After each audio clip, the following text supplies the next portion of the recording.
பரமாத்மேத்யுதாகிருதகான்னு எம்பெருமான் பரமாத்மான்னு தன்னை சொல்லிண்டான்.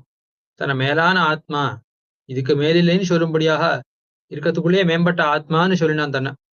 நீ ஏன் பரமாத்மாவா இருக்க இன்னும் கேள்வி எழுந்தால் அதுக்கு காரணம் லோகத்ரயம் ஆவிஷ்ய விபர்த்தி ஈஸ்வரஹா இன்னும் காரணங்களை தானே காட்டியுள்ளினான்.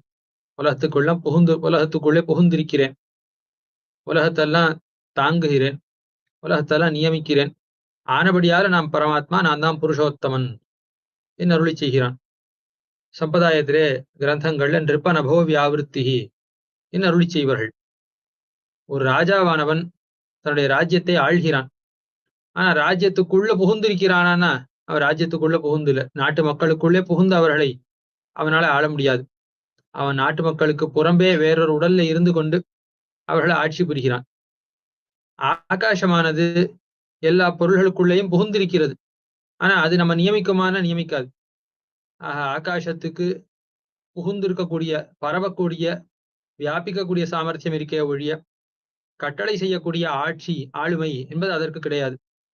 ராஜாவுக்கு ஆட்சி ஆளுமைங்கிறது உண்டே ஒழிய உள்புகுந்திருத்தல்ங்கிறது அவனுக்கு சம்பவிக்காது.